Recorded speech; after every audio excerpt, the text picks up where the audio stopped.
Hi everyone, this is Wes James here, bringing you another awesome Final Cut Pro effect.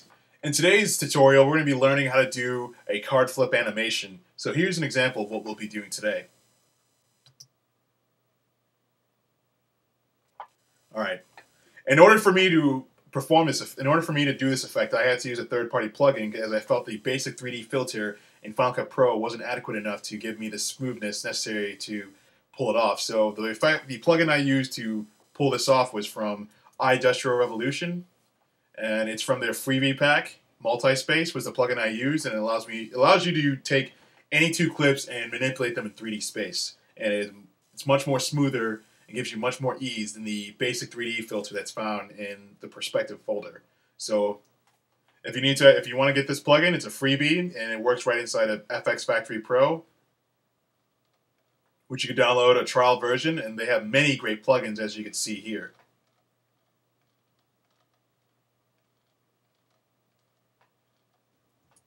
Alright, so I'm here in Final Cut Pro, and the first things we're going to need some cards, and we're going to need some footage. So let's go with cards first. So I provided a link to download a deck of cards, 52 cards, you guys could use to follow along this tutorial. And the cards I used were, the back of a card and the ace of diamonds. So we're going to bring those clips into our timeline right now. I'm working in an SD timeline, but this effect works in an HD timeline as well. So here's the back of a card that we're going to need to perform this effect. It's a card back, has many elegant symbols, as you can see. So we're going to bring that into our timeline by hitting the keyboard shortcut, by just dragging it, or hitting F10 to overwrite, or F9 to insert. So we have the card back in our timeline. So the next thing we need is a suited card. In the example you saw in the QuickTime movie, I used an ace of diamonds. So we're going to bring in the ace of diamonds next. We're going to use the keyboard shortcut F12 to superimpose the ace of diamonds on top of the card back so they're the same length. Alright, so the next thing we need to do is we need to scale these cards down, as I feel they take up a bit too much of the top and bottom of the canvas window as well as the viewer. So, the first thing we need to do is we need to disable the ace of diamonds, as we want to manipulate the card back first. So to do that, select the ace of diamonds JPEG and hit the keyboard shortcut Control B. Now the only thing we see is the card back, so we're going to double click the card back, bring it to the viewer, go to the motions tab, and scale it down just a bit. So we're going to bring it down. Right now it reads 52.07, so let's bring it down to a whole number value, because using decimal values actually brings up a lot of alias issues. So try to use whole number values whenever you can. So I'm going to bring mine down to a value of 49 on the scale parameter, like so. Alright, so the next thing we need to do is we need to also set the same scale parameter for the card back onto the ace of diamonds. So we're going to re-enable the ace of diamonds by selecting it and hitting the keyboard shortcut Control B. We're going to right-click the card back, select Copy, select the ace of diamonds JPEG, hit the keyboard shortcut Option V, select Basic Motion for Paste Attributes, and hit OK. So now the card back and the ace of diamonds JPEG both have the same scale parameter, as well as everything else is the same. So the next thing we need is we need some footage. So what we're going to do here is we're going to disable the card back by selecting it and hitting the keyboard shortcut Control B. We're going to move the ace of diamonds one track up by holding down Option and the up arrow and move it up to track 3. So I'm going to bring in some raw footage. Like I said before, I'm in an SD timeline, but this also works in an HD timeline as well. So I'm going to bring in some SD clips from projects I've used earlier. So we have a picture of a model posing right here, as you can see. Alright, so we're going to click and drag her and bring her into the timeline, like so. And there you go. Right now, we need to crop down the image so it looks like it's actually inside of the ace of diamonds. So in order to do that, we're going to need to use the crop tool, but we can't really see what we're doing, so we're going to bring the opacity down on the ace of diamonds. So hold down the Command key and go in and make sure you have a timeline overlay so you can change the opacity value within the timeline as opposed to going to the motion tab, and we're going to bring it down to a value of 35. So we can at least still make out the ace of diamonds card without having to disable it. And now we're going to select the raw footage clip of the model, hit the C to enable the crop tool. We're going to crop. We're going to go to the left-hand corner, upper right left-hand corner of the clip. Hold on the command key so you can crop both the right and left at the same time, like so.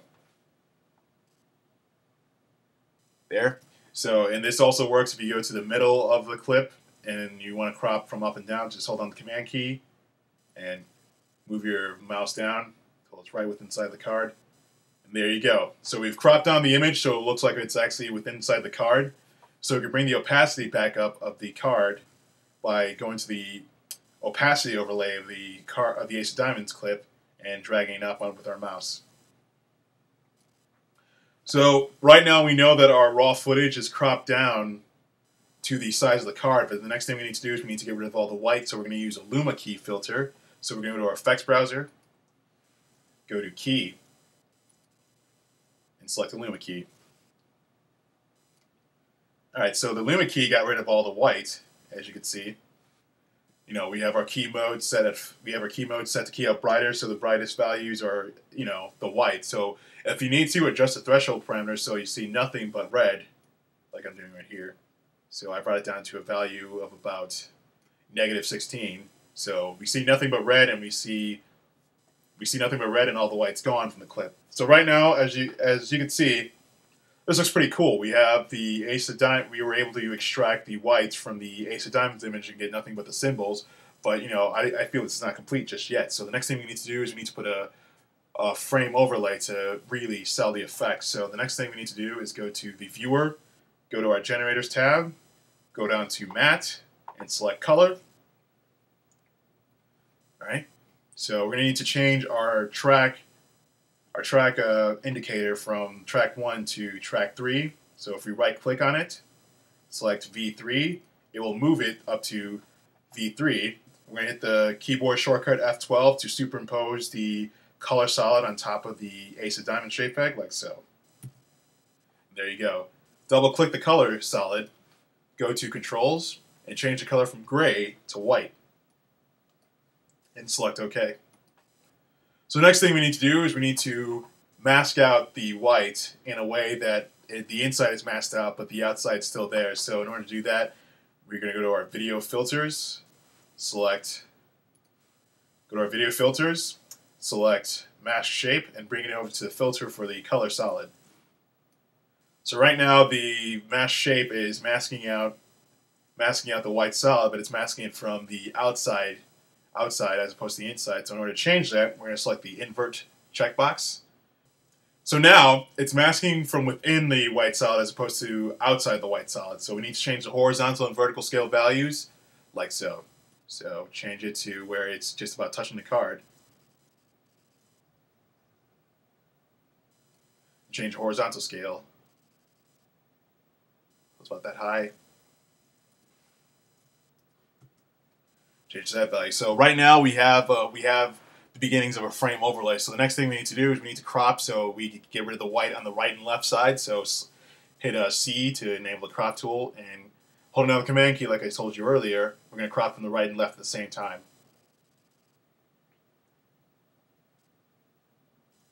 Until we're about right here. Crop it until, you know, you see an equal amount of black and white. You see an equal amount of black on both sides, and the white is cropped down to where it looks like an actual card. And so if we play forward under our, you know, under the amount of RAM our computer allows us to play, we see that, you know, it looks like we have the beginning of the card. So the next thing we need to do is we need to flop the image so it's facing the other way, so when we perform the card flip animation, it isn't all funky. So what we're going to do is we're going to apply a flop plugin. If you go to Video Filters, go to Perspective, and select Flop, and apply it to your raw footage, it flops it horizontally. So if we double click, it's flopping it horizontally. If you select the filter in the Video Filters for the raw footage, and you click and drag it down to the Ace of Diamonds, it'll perform the same action. So the Ace of Diamonds has now been flipped horizontally as well. Next thing we need to do is we need to select all three elements and nest them in their own sequence. So select all three. Hit the keyboard shortcut Option C to nest. Rename it Ace of Diamonds. And hit OK. So now we have the ability to control all three elements at once in its own nested sequence. So next thing we need to do is we need to re-enable the card back JPEG. So select it, hit the keyboard shortcut Control B to re-enable it, and there you go. So we're going to nest the card back JPEG into its own sequence as well by hitting the keyboard shortcut Option C. We're going to just rename it card back. Hit OK. Alright, so now we have all the elements we need in their own nested sequence, and we're about to do the card flip animation. So next thing we need to do is we need to add the Multispace plugin to both nested sequences. So we're going to select both of them at the same time. We go to our we're going to go to our effects browser, go to Video Filters, go to Idustrial Revolution. If you have FxFactory installed on your computer, select Multispace, drag it over to the timeline, and bring it there until it's selecting both the Ace of Diamonds sequence and the card back sequence as well, and release. And now the plugin has been applied to both effects. So we're going to disable the Ace of Diamonds sequence first by selecting it and hitting the keyboard shortcut Control B. Hold down the Option key and double-click the card back to bring it into the viewer. Alright, so we're going to disable the Input B opacity by scrolling down, go to where it says Opacity B. It has a value of 1. We're going to change it to 0 and hit Enter. I'm going to scroll up to the Angle Y parameter, input a keyframe 5 frames from the endpoint, type in plus 1.12,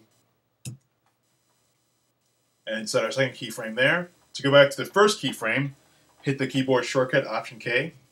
We're going to change the value from 0 to 180 and leave the value of 0 on the second keyframe as you see here. So then what we need to do next is re-enable the Ace of Diamonds nested sequence. So we're going to select it on the timeline, hit the keyboard shortcut Control B. Alright, so next thing we need to do is we need to change the opacity of input B from 1 to 0. So change parameter, select it, 1, and enter 0, and hit the Enter key, and it becomes 0. Alright, so we need to start setting some keyframes in this as well for angle Y. So set our first keyframe where the playhead's at. So just select the diamond and it enters a keyframe. Type in the value plus 1.12 and hit Enter. And it moves the playhead to 1 second, 12 frames. Put in your second keyframe, and there you go. So we need to change the value of the first keyframe as well to 180. So hit the keyboard shortcut Option K to change the value to go back to the first keyframe. And we're going to change the angle Y value from 0 to 180 and hit Enter. So the next thing we need to do is we need to find out when the angle Y is at 90 degrees. So if you use the right and left arrow keys to move 1 frame ahead, you will be able to detect that. So keep moving until it's at 90 degrees. Alright, so that's where, so at that point we don't even see the card, we don't see the Ace of Diamonds or the card back anymore. So this is where we need to make our cuts in order to sell the effect. So for the Ace of Diamonds, go to the endpoint of the sequence and hit the keyboard and hit the E key to perform an extend edit. So it cuts it at that point. On the card back, go to the out point of the card back sequence and hit the E key, and it cuts it down to where the playhead's at. So now we see the card. If we press the right and left arrow keys, we see the card flip in Y space. Disappears for less than a second, and then it moves to the second card based on the cuts that we made. So in order to see this effect in its full glory, all we have to do is an Option R. All we have to do is render, so hit the keyboard shortcut Option R or Command R to render.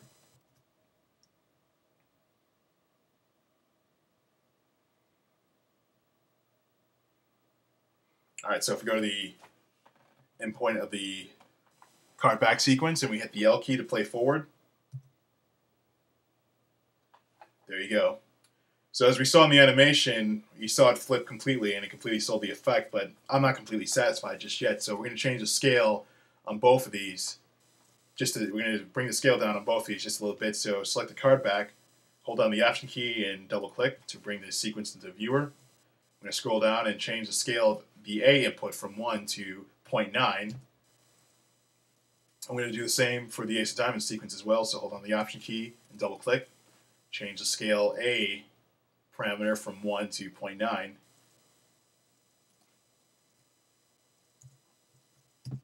you go.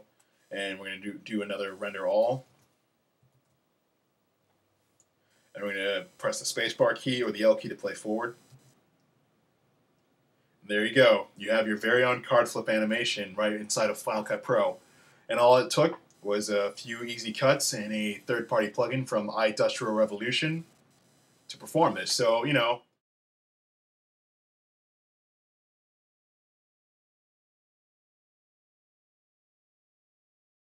if you ever have any, I remember using this in a project that had a Vegas theme to it, so I had to put a lot of people in cars and do a card flip animation to really sell the Vegas feel. So if you ever feel the need to use this effect, go right ahead. You know, you can, you know, there's also multiple possibilities with the Multispace plugin, as I found that it's much more flexible than the basic 3D plugin that's in the perspectives folder in the video filters. So if you have a chance, check out idustrialrevolution.com and check out noiseindustry.com and check out the amazing collection of plugins they have available for Final Cut Pro.